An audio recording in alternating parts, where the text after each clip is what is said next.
గ్రామీణ ఉపాధి కార్మికులను పొట్టకొట్టే విధంగా మోదీ ఉపాధి చట్టానికి తూట్లు పొడిచారని కాంగ్రెస్ పార్టీ నగర అధ్యక్షులు బాలేపల్లి మురళీధర్ విమర్శించారు.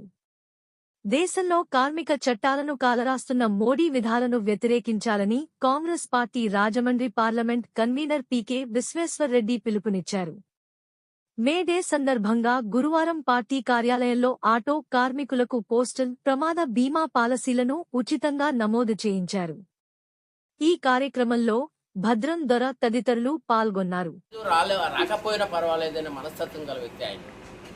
ఈరోజు మేడే సందర్భంగా వారు చేపట్టినటువంటి ఇంత మంచి చక్కటి కార్యక్రమాన్ని నేను అభినందిస్తూ, ఆయన మా పార్టీ వ్యక్తి కావటం, మా పార్టీ నాయకుడు కావటం నాకు ఎంతో సంతోషాన్ని కలిగిస్తుంది. వారు భవిష్యత్తులో కూడా మరిన్ని ఇటువంటి కార్యక్రమాలు చేస్తూ ముందుకు వెళ్తారని ఆశిస్తూ సెలవు తీసుకుంటున్నాం. మన భారతదేశంలో కూడా అన్ని రంగాల వారు కూడా ఈరోజు మరి సెలవు ఇవ్వడం జరిగింది. ఎందుకంటే బ్యాంకులకి సెలవు, ఇండస్ట్రీకి సెలవు, అందరూ కూడా హాలిడే అయితే కేవలం పోస్టల్ డిపార్ట్మెంట్ వారి చేత నిజమైన కార్మికులు పోస్టల్ డిపార్ట్మెంటే. పోస్ట్ మ్యాన్ ఉద్యోగం చేయాలంటే ఇంటింటికి తిరిగి వాళ్ళకి బంధువాడ చేయడం అది చేయడం చాలా కష్టమైంది. శాలరీస్ కూడా ఇండియాలో లోయెస్ట్ శాలరీస్ పే చేసింది పోస్టల్ డిపార్ట్మెంట్. ఈ సెంట్రల్ గవర్నమెంట్ అయ్యుండి కూడా పేరుకి సెంట్రల్ గవర్నమెంట్ కానీ శాలరీస్ మాత్రం చాలా తక్కువ.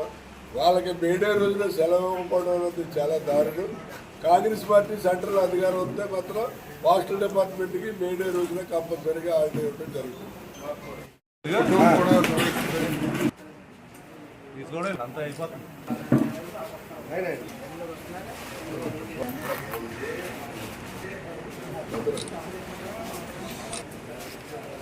ఈరోజు ఎంతమంది చేశారు?